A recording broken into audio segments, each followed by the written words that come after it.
Certains voient l'activité physique comme un investissement pour leur santé et leur bien-être. Vous voulez en faire partie ? Bienvenue chez Movemental. Je m'appelle Magali Dubois et je m'adresse particulièrement aux non-sportifs et à tous ceux qui aimeraient enfin réussir à adopter un mode de vie actif dans la durée. C'est en vous partageant des connaissances, des expériences et des points de vue différents que j'ai l'intention de vous aider à bâtir l'état d'esprit et la motivation nécessaires pour le faire. Alors j'espère que ça vous aidera et que vous aurez envie d'en parler autour de vous.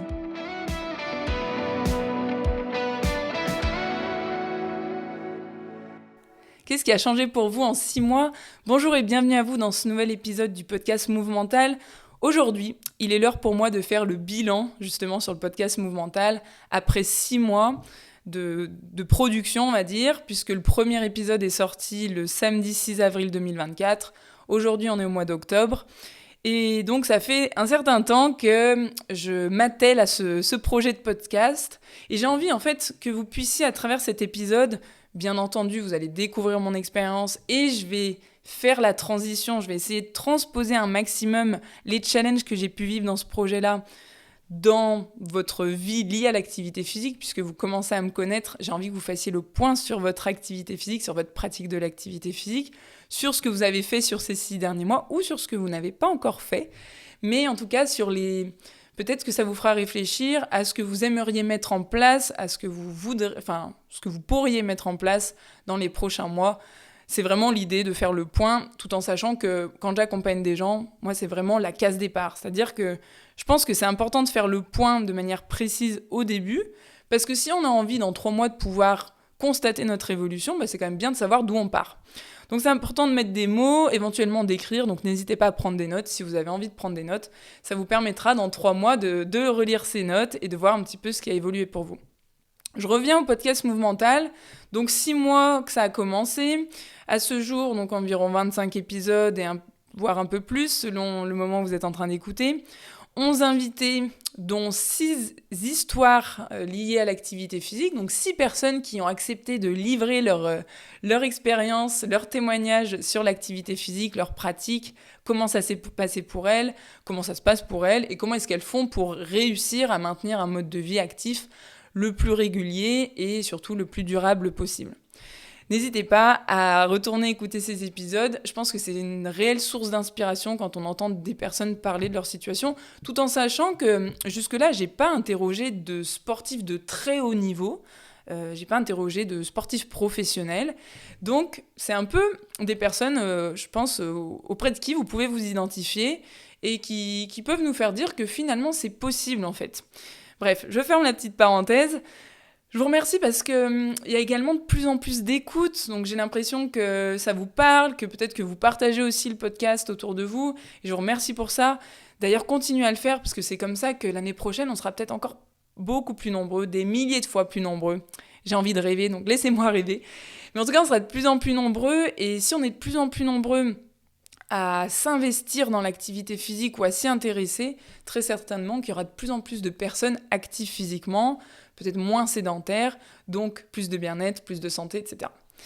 Voilà, donc je vous remercie pour ça. Merci aussi de me faire des feedbacks de temps en temps, j'en reçois, ça me fait plaisir. Non pas seulement que ça vient m'encourager à faire le podcast, puisque c'est aussi le cas, mais aussi ça m'intéresse de savoir ce que vous vivez, ça m'intéresse de savoir où vous en êtes, ça m'intéresse de savoir quels sont les freins que vous rencontrez, parce que c'est comme ça que je peux alimenter aussi le podcast, que je peux orienter le choix de mes thématiques, que je peux choisir, on va dire, des sujets qui sont plus pertinents à vos yeux. Donc merci pour ça. Mais pour en arriver à 6 mois d'épisodes, de publication, ça n'a pas été sans challenge. Et je peux même dire que avant même de sortir le premier épisode, je crois même que c'est là que ça a été le plus dur pour moi. Puisque pour tout vous dire, le podcast Movemental, j'y réfléchis depuis très longtemps. Déjà depuis début 2023, donc à plus d'1 an et demi en arrière, j'étais déjà à réfléchir sur ce projet-là, sur comment est-ce que je voulais l'amener. Et j'ai même commencé en fait à enregistrer les premiers épisodes avec mes invités sur courant du premier trimestre 2023. Premier trimestre, deuxième trimestre 2023. Donc vous voyez, ça fait longtemps que ce projet il est en cours pour moi. Et vous allez me dire, mais pourquoi ça a pris autant de temps entre les premiers épisodes enregistrés, donc premiers épisodes enregistrés, je ne me rappelle plus, mais je crois au mois d'avril 2023, premier épisode lancé, 6 avril 2024. Vous vous rendez compte, 1 an plus tard. J'ai des choses à vous avouer.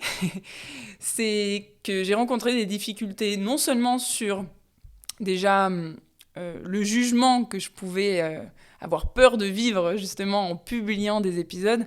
C'est-à-dire que, en fait, ma première barrière, ça a été de réécouter, d'être capable de réécouter ces épisodes. Parce que j'ai eu vraiment du mal. C'est-à-dire qu'il m'a fallu des mois avant de me dire « Ok, allez, je me lance, je réécoute ces épisodes. » Parce que j'avais tellement peur d'être déçue en fait de ma prestation ou d'être déçue de la qualité du rendu que j'arrivais pas en fait à écouter ces épisodes. Et je préférais presque ne pas savoir ce qu'il en était, ce qui est complètement débile, vous allez voir, plutôt que de réécouter et peut-être de me confronter à la réalité des choses, qui est que ce n'est pas parfait. Mais voilà ce qui a été le plus dur, jusqu'au moment où déjà le projet avait plus de sens pour moi, il était plus clair aussi dans ma tête. J'avais commencé à chercher un ingénieur pour le son, pour monter les épisodes. J'avais commencé à discuter aussi sur la fréquence, qui était pertinent, etc. Enfin, c'était de plus en plus concret. Mais surtout, à un moment donné, je me suis posé la question suivante. Bon, Magali, qu'est-ce qui va se passer si dans 2 mois, t'as toujours pas réécouté tes épisodes ? Et en fait, le jour où je me suis posé cette question, ça devait être au mois d'octobre 2023, je me suis dit, mais attends, si dans 2 mois, j'ai toujours pas écouté mes épisodes, en fait... mon projet, il sortira jamais. Et ces épisodes, donc j'en avais déjà 4 d'enregistrés avec des invités, donc 4 d'1 heure environ. Ces épisodes où j'ai fait passer du temps aux invités pour enregistrer les épisodes, peut-être réfléchir un petit peu au contenu, passer du temps et même de la pression, mine de rien, de parler devant la caméra, derrière un micro, etc. C'était inconcevable pour moi de ne pas sortir ce truc-là, tout en sachant qu'il y a une motivation très profonde derrière aussi ce projet de podcast, et je vous en parlerai un petit peu plus tard. Mais bon, ça m'a fait comme une sorte de prise de conscience de à quoi bon finalement avoir enregistré des épisodes, à quoi bon réfléchir à un projet de la sorte si je réécoute pas les épisodes, puisqu'au final, personne n'entendra jamais ce qui s'est dit dans ces épisodes et ça pourra jamais aider personne.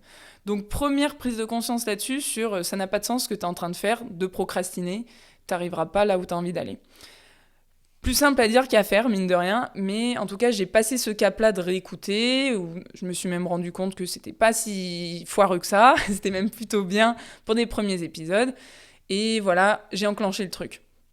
Ensuite, là où il y a eu une autre difficulté, c'est que une autre prise de conscience, c'est que je me suis dit, finalement, qui peut me juger sur ce projet de podcast, en fait ? Parce que ma crainte, c'était de me faire juger sur peut-être les personnes qui ont eu l'habitude de travailler avec moi, qui connaissent le niveau de qualité que je mets dans mes accompagnements, dans mon travail. J'avais un peu cette peur de finalement révéler au grand public que la qualité que j'avais la tendance à fournir avant, finalement, elle n'existe pas, et de ne plus être crédible d'une certaine manière.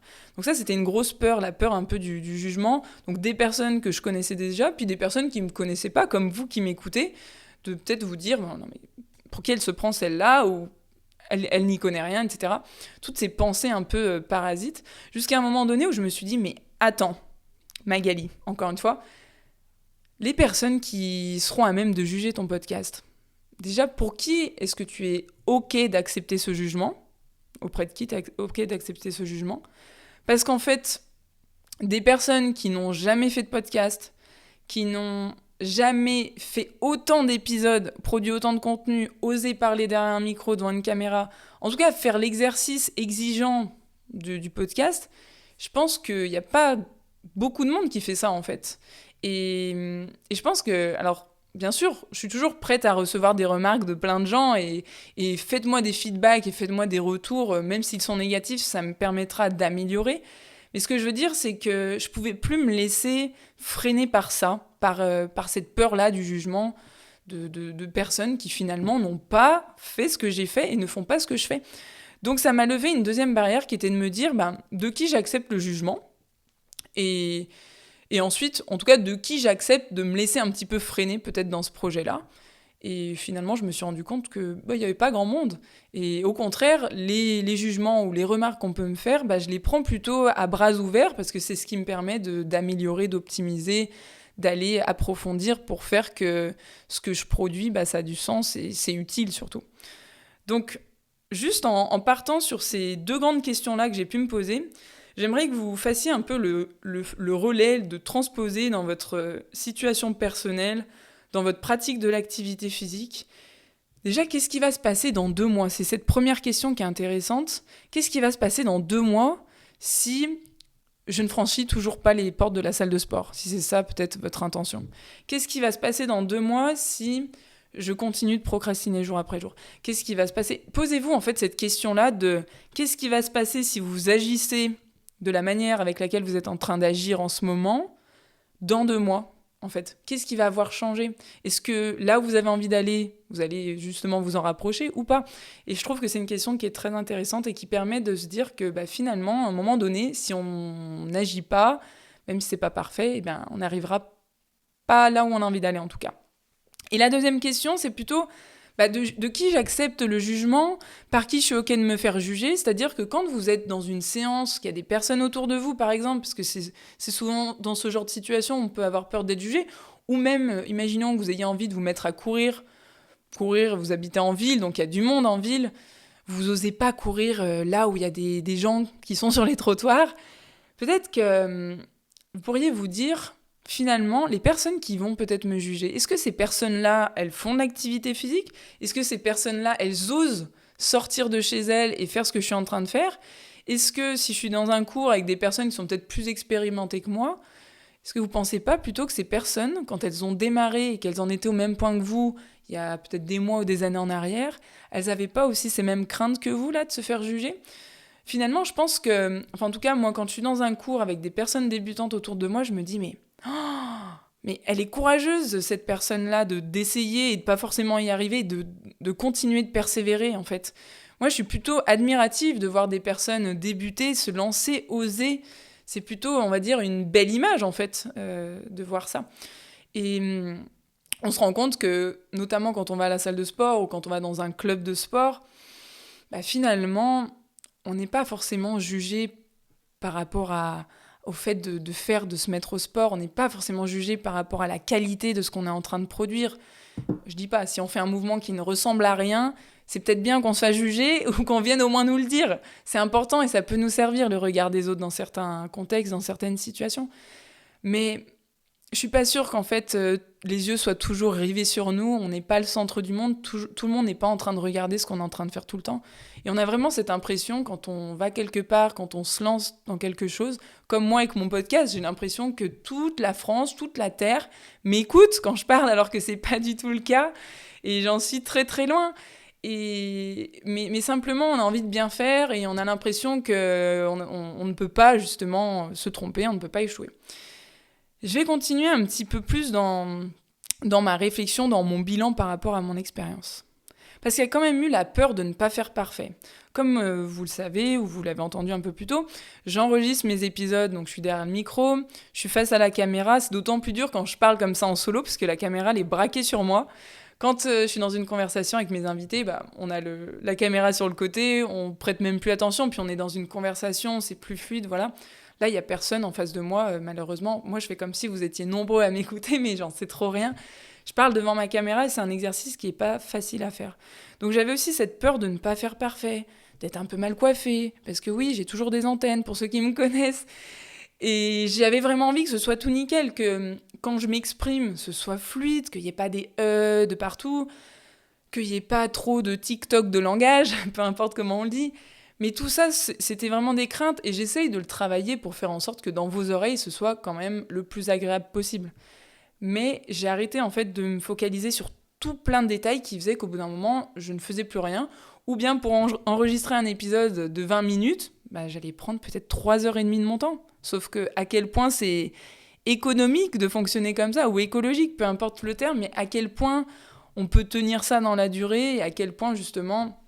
de refaire, de refaire, finalement, ça n'impacte pas le reste d'une autre manière. À quel point ça a des conséquences uniquement positives, là, j'en suis pas sûre. Donc, le fait de me filmer, c'est un très bon exercice. Et il y a une question qu'un jour, le coach qui m'accompagne m'a posée, et je crois qu'il m'a fait un énorme déclic, c'est « Pour qui est-ce que tu te prends ?» Magali, pour qui est-ce que tu te prends d'espérer vouloir faire parfait ton podcast Alors qu'il y a 6 mois en arrière, ou 1 an, peu importe, au moment où j'ai commencé, t'en avais jamais fait et c'est pas ton métier de base de parler derrière un micro. En gros, pour qui est-ce que je me prends de vouloir faire quelque chose de totalement parfait du premier coup, sans m'entraîner, sans avoir fait des kilomètres? Maintenant que j'en ai fait un petit peu plus, je peux être peut-être plus exigeante, et encore que maintenant je le suis moins envers moi-même et ça va beaucoup mieux.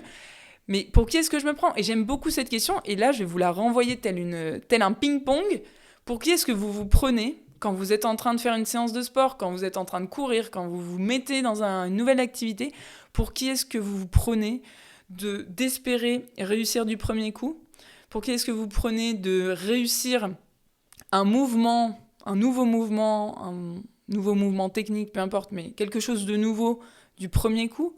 Sincèrement, si on pense à tous ces sportifs de haut niveau qui passent des heures et des heures et des heures et des heures sans pour autant toucher la perfection telle qu'on pourrait, on va dire, la rêver, pour qui on se prend en fait, de nous qui ne sommes pas forcément des sportifs de haut niveau, pour qui on se prend de penser que tout ce qu'on va faire au niveau de l'activité physique, ça va être parfait? Sincèrement, cette question, elle fait du bien. Enfin, elle fait du mal à l'ego, mais elle fait du bien d'une autre manière. Et je pense que des Michael Jordan, des Léon Marchand, tous ces sportifs de haut niveau que tout le monde connaît sans être pourtant de grands sportifs, eh bien ces sportifs-là, combien d'échecs ils ont encaissés, combien d'essais, d'efforts ils ont mis en fait pour y arriver. Et nous, la chance qu'on a par rapport à tout ça, c'est que, bon, il y en a peut-être parmi vous, mais je pense que c'est pas ma cible principale, la chance qu'on a, c'est qu'on cherche pas en fait à devenir des sportifs de haut niveau dans les activités qu'on est en train de faire. Si c'est le cas, on en discutera peut-être ensemble, mais peut-être que je suis pas la bonne personne là, enfin le podcast n'est peut-être pas le meilleur pour vous, mais pour qui on se prend en fait de vouloir réussir à se mettre au sport sans abandonner? Posez-vous cette question, je vais pas la reposer, vous l'avez compris, pour qui on se prend en gros? Pour qui on se prend d'espérer réussir du premier coup, faire parfait du premier coup? Et cette question-là, elle fait d'une certaine manière du bien et elle permet de se dire, bon bah ok, c'est vrai que je vais peut-être un peu me foirer, je vais peut-être un peu galérer et c'est normal en fait, c'est juste ça. La conclusion de cette question, c'est que c'est normal de galérer. Si on galère pas, c'est que finalement, le challenge, il est peut-être pas aussi élevé et peut-être que l'objectif n'est peut-être pas aussi dur que ce qu'on s'imaginait au départ. Dans les autres difficultés qu'il y a à travers ce projet de podcast, il y a quand même le fait de tenir la régularité. Parce qu'en fait, alors ce qui est drôle, c'est qu'en 2023, quand j'ai commencé à réfléchir au projet, je me disais, je posterai un épisode par mois ou 2 épisodes par mois à peu près. Et puis en fait, en discutant, en me faisant accompagner, je me suis rendu compte que plus ça allait être fréquent, plus ça allait avoir de l'impact. Parce que comme sur tout réseau social, et le podcast c'est peut-être encore plus long, mais il y a une forme d'inertie, c'est-à-dire que les premiers épisodes, il se passe pas grand-chose, et il faut encaisser des épisodes pour que petit à petit ça fasse un peu effet boule de neige et ainsi de suite. Donc, je me suis dit qu'il fallait que je tienne une certaine régularité. Et là, en fait, je pense tout de suite à vous qui avez envie d'être actif de manière régulière, qui avez envie de faire du sport, on va dire, dans votre mode de vie de manière régulière et surtout que ça dure dans le temps. Si vous n'avez pas une motivation profonde à le faire, ça va être complètement difficile en fait, voire même impossible. Dans mon projet de podcast, là, le podcast Movemental, pourquoi j'arrive à le tenir avec autant de régularité ? Ça me demande quand même des efforts, bien sûr, mais les efforts sont peut-être moindres puisque le pourquoi je le fais est tellement important pour moi. C'est tellement important pour moi de pouvoir aider des personnes comme vous à se mettre au sport, de pouvoir faire comprendre qu'on peut peut-être avoir plus confiance de manière générale dans notre vie, on peut être plus épanoui, on peut être en meilleure santé, on peut être en meilleure forme. Et si on est en meilleure santé, en meilleure forme, ça va avoir un impact sur tous nos domaines de vie, sur notre travail, sur nos relations sociales, sur nos projets perso. Tout ça, pour moi, c'est tout lié, en fait. L'idée du podcast Movemental, c'est bien sûr que vous mettiez à pratiquer, à faire de l'activité physique, à bouger, mais c'est aussi que ça ait un impact bien au-delà dans votre vie pour que ça puisse être durable et que ça vous donne envie de continuer.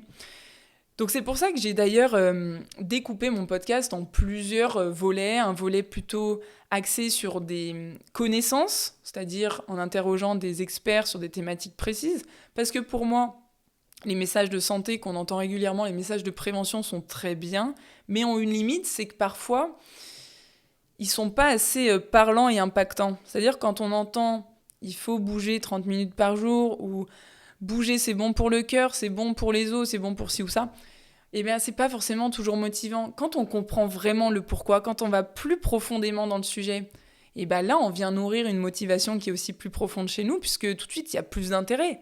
Ah bah bien sûr, si je fais de l'activité physique, enfin, si je bouge, si je me mets en mouvement et que ça permet de booster mon système immunitaire, c'est incroyable. Ça veut dire que j'ai peut-être pas besoin d'attendre des mois et des mois pour qu'il y ait des bénéfices visibles, puisqu'il y a déjà des bénéfices à l'intérieur que je ressens pas forcément, mais pourtant qui sont là, en fait, et que je peux ressentir progressivement.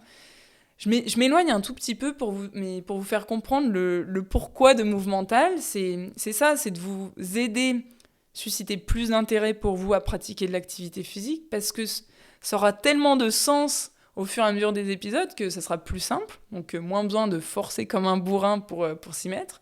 Et puis aussi, le versant témoignage que j'adore dans le podcast, c'est le fait de pouvoir interroger des personnes qui sont comme vous et moi, qui ne sont pas forcément des sportifs de haut niveau, qui n'ont pas toujours été sportifs, pour qui parfois c'était même lunaire de s'imaginer se mettre à l'activité physique de manière régulière, et qui ont réussi à le faire. Et je trouve ça intéressant un peu de plonger dans leur tête pour mieux comprendre comment ça se passe, pour mieux comprendre ces prises de conscience qu'elles ont eues, qu'est-ce qui a fait qu'elles ont réussi à le faire, parce que ça peut nous faire dire que on est capable nous aussi. Parfois on s'en sent un petit peu capable, mais pas suffisamment pour franchir le cap.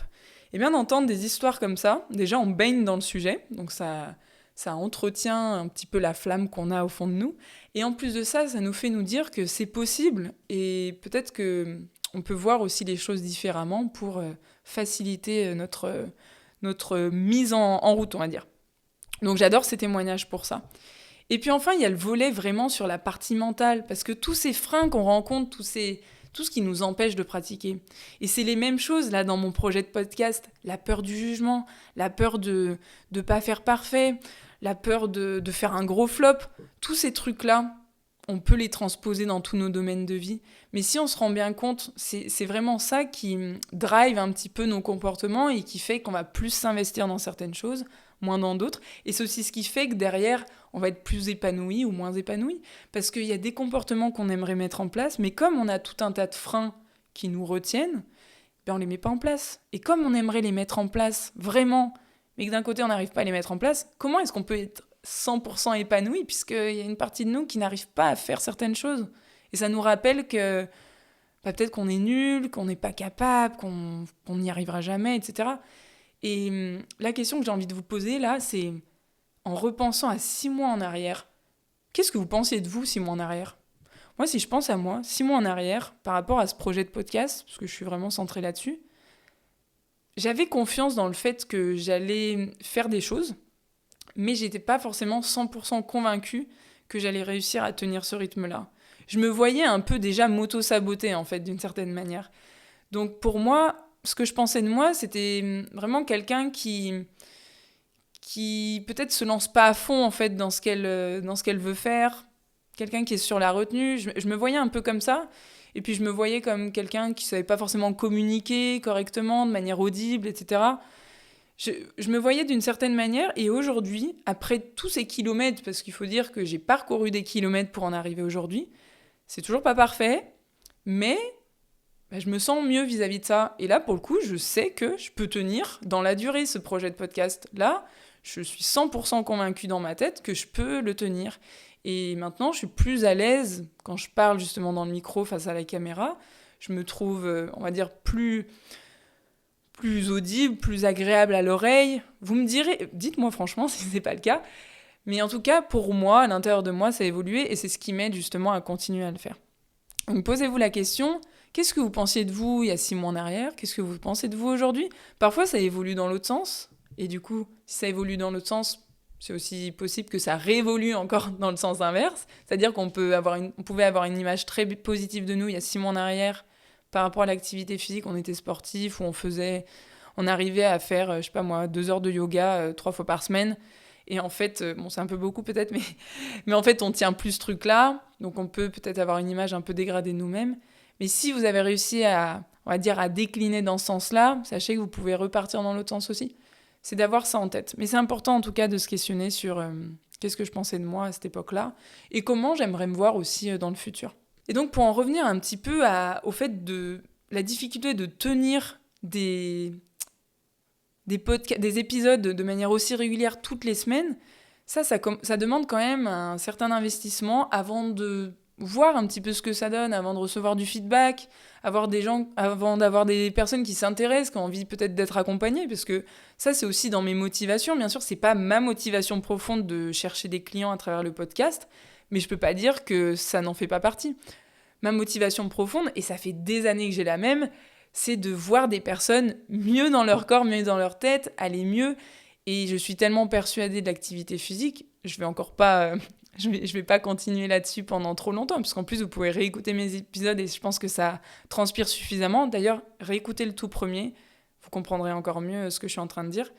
Mais c'est ça ma motivation profonde. Parce qu'en plus de ça, ce qu'il faut savoir, c'est que je dépense non seulement de l'énergie, du temps, mais également de l'argent pour chacun de ces épisodes. Et mon podcast, je peux vous le dire, au jour d'aujourd'hui, il n'est pas monétisé, donc il ne me rapporte pas de sous en tant que tel. Par contre, il me coûte de l'argent à chaque épisode, puisque je fais monter l'audio pour que ce soit plus agréable à écouter. Et donc tout ça, ça demande quand même une certaine motivation pour continuer, parce que les coûts, à un moment donné, s'ils sont plus élevés que les bénéfices derrière, c'est pour ça que dans nos comportements, parfois on voit tellement plus les coûts et pas assez les bénéfices qu'on n'arrive pas en fait à s'y mettre. C'est vraiment le principe même du changement de comportement. S'il y a plus de coûts de changer, on n'ira pas changer. Donc c'est important d'aller nourrir votre motivation. Et votre motivation profonde à vous, intrinsèque, qui vient de vous-même, pas que la motivation qui vient des autres, qui vient vous dire allez Magali, viens, on va aller marcher cette semaine, ou allez, ne comptez pas toujours sur les autres, en tout cas c'est ça que je veux vous dire, n'alimentez pas que ce genre de motivation, puisque ce ne sera pas suffisant pour que ça dure dans le temps. Mais ça me permet quand même de faire le lien que ce genre de motivation un peu plus extrinsèque à nous, extérieure à nous, ce sont des motivations pour lesquelles il faut aussi s'en saisir, je veux dire. C'est un ensemble, la motivation. Il faut se saisir de plein de trucs, mais plus ça vient de nous, mieux c'est. Mais c'est important aussi de s'en saisir, et moi je m'en suis vraiment saisie avec le podcast, puisque à partir du moment où j'ai communiqué sur le fait que j'allais lancer un podcast, c'était je crois fin 2023 ou début 2024, eh bien c'est comme si j'avais signé un pacte avec vous, j'avais signé un engagement sur le fait de lancer la démarche, et je pouvais plus faire marche arrière, parce que souvenez-vous, il y a quand même le regard des autres dans un coin de notre tête. Et de quoi j'aurais eu l'air si j'avais dit je lance un podcast à telle date, mais en fait je fais rien. Donc d'une certaine manière, et là c'est intéressant de comprendre que le regard des autres peut avoir un intérêt dans ce genre de situation, et d'une autre manière, cette motivation extrinsèque de me dire je me lie un petit peu à vous, ça me permet de garder aussi cette régularité, parce que je sais que chaque samedi, je vous dois de vous concocter un épisode, de vous apporter mon aide du mieux que je peux.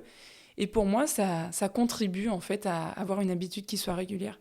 Donc maintenant, si on fait le lien avec l'activité physique, l'idée ce serait si vous avez l'intention de vous y mettre, si vous avez une intention de faire évoluer un petit peu vos comportements par rapport à ça, partagez-le à votre entourage, partagez-le aux gens qui sont autour de vous, pour qu'une fois que vous aurez ancré le truc, vous puissiez davantage vous investir. Et peut-être qu'au début, votre motivation elle sera un peu plus extrinsèque, un peu plus extérieure à vous, mais progressivement, vous allez peut-être nourrir une motivation un peu plus intérieure, commencer à prendre du plaisir, vous sentir plus à l'aise dans votre corps, et ainsi de suite, ça va faire boule de neige. Et c'est ce qui fera que, in fine, au bout de mon entonnoir, ça sera plus naturel pour vous de faire du sport régulièrement. Et il y a quand même un ingrédient qui est indispensable pour tout ça, c'est la patience. C'est-à-dire qu'on ne peut pas espérer des résultats tout de suite après s'y mettre. C'est une question d'investissement, et si vous êtes vraiment impatient, ce que je peux vous dire, c'est de ne pas penser que aux résultats que vous attendez, mais vraiment de chercher un maximum à vous concentrer sur ce qu'il faut faire en fait pour arriver à vos résultats. Donc moi, ce que je fais, parce que si je m'attends à avoir des milliers d'écoutes, c'est hyper frustrant en fait chaque semaine de voir que je ne touche pas à ces milliers d'écoutes, je pourrais abandonner et me dire non mais j'y arrive pas, regarde, j'ai pas des milliers d'écoutes. Mais par contre, si je suis focus sur ok, là, il faut que je fasse ça techniquement, j'ai besoin de trouver une thématique, de trouver tel invité, je suis vraiment centrée sur ce que j'ai à faire pour y arriver, finalement, je me rends compte qu'on est déjà 6 mois plus tard. Et c'est assez cool, en fait, de se rendre compte de ça. Donc, pensez, par rapport à l'activité physique, à cet élément-là de la patience. La patience, c'est une belle qualité, c'est une qualité qui s'entraîne, et c'est ça qui vous permettra d'obtenir les meilleurs résultats, en tout cas les objectifs les plus importants pour vous. Je pense vraiment que la patience, elle est indispensable. Et si vous avez du mal avec ça, n'hésitez pas à me contacter, on travaillera là-dessus, parce que c'est un vrai travail aussi. Mais voilà, gardez dans un coin de votre tête que, ok, on ne peut pas avoir tout de suite, et encore une fois, pour qui vous prenez de vouloir tout de suite? J'adore cette question, elle marche pour plein de trucs. Si je termine, parce que là, le bilan, il est parti dans plein de sens, j'espère que vous avez réussi à saisir quelques cordes dans tout ça. J'ai envie que vous gardiez en tête cette histoire de motivation. Plus c'est fort à l'intérieur de vous, plus c'est important de faire de l'activité physique, et plus ce que vous allez faire, ça va être durable dans le temps. Plus vous allez réussir en fait à mettre en place une habitude qui soit durable dans le temps. Ça, c'est un élément qui est fort.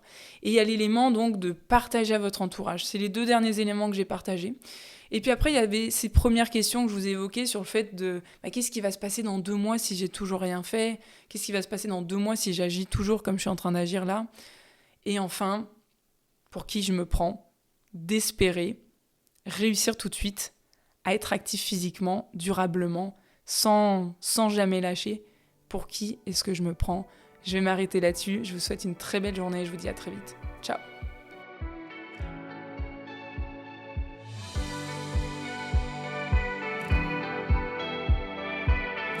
C'est tout pour aujourd'hui. Enfin, presque. Avant de partir, j'ai 2 questions pour vous. La première, c'est quelle est la chose que vous pourriez retenir de cet épisode?